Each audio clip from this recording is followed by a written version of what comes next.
Dadka guulaystaa waxbay akhriyaan, dadka guulaystaa waxbay dhageystaan, dadka guulaystaa ma joojiyaan inay wax bartaan. Haddii aadan waxba ka baranayn qofkii aad ahayd shalay iyo qofka aad noqon doontid beri, waxba ma xaqiijin kartid. Haddii aad rabto inaad gaartid hadafkaaga noocuu raba ahaadee, waxaad ku qasban tahay inaad wax akhrisid oo aad raadisid wax cusub. Halkan maanta waxaan kuga hayaa 5 buug oo kaa caawin doono inaad noloshaada u furtid bog cusub.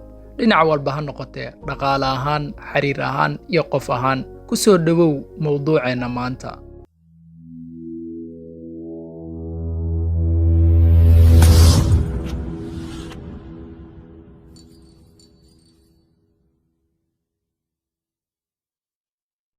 Buugga koowaad Think and Grow Rich oo uu qoray Napoleon Hill.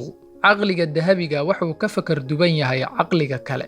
Haddaba buuggan jabtar walba oo ka mid ah waxa uu bedeli doonaa noloshaada.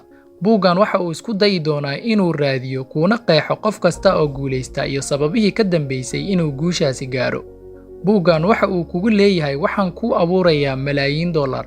Waxa uu kuu soo gudbinayaa sirta ka dambeysa dadka malaayiinta dollar sameeyay. Waxaad ku baran doontaa sida riyadaada aad ugu bedeli lahayd xaqiiq.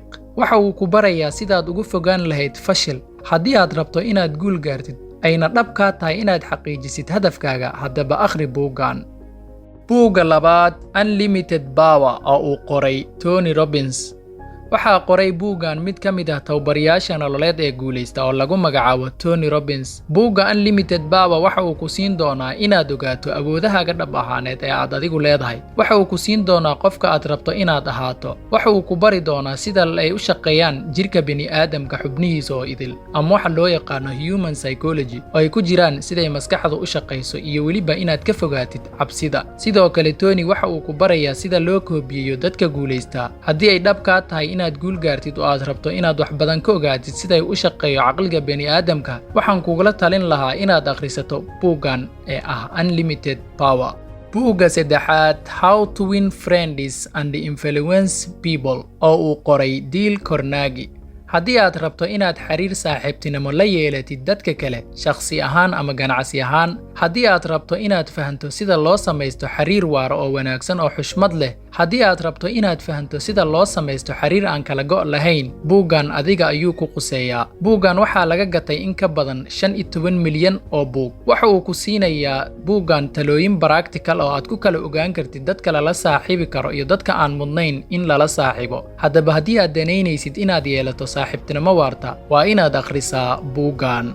Buugga afaraad Rich Dad Poor Dad oo uu qoray Robert Kiyosaki. Buuggan waxaad ku baran doontaa sida lacagta loo sameeyo loona maamulo lacagta. Buuggan waxa uu ku barayaa sida loo samaysto saving ama wax meel loo dhigto.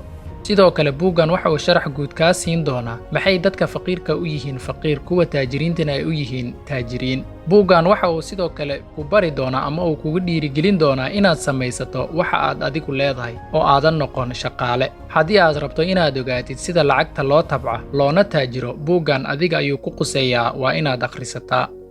Buugga shanaad ee ugu dambeeya The 7 Habits for Highly Effective People oo uu qoray Stephen Covey. Baro sida dadka guulaysta ay u shaqeeyaan. Waxa uu si qoto dheer ugu hadlayaa buuggan 7 caado ay wadaagaan dadka guulaysta. Buuggan waa mid wax badan noloshaada ka bari doona siday dadka guulaysta uga duwan yihiin kuwa aan guulaysan. Waxa uu kuu yeelayaa inaad yeelato dabeecadaha ay leeyihiin kuwa guulaysta. Buuggan oo sharaxan waxaad ka heli kartaa channelka walaalkeena Cumar Inshaar ee Ogaansho. Waxa uuna faahfaahin guud ka bixiyay 7 qodob oo buuggan ka hadlayo. Linkiga muuqaalka waxaan kuu dhigayaa qaybta commentiga.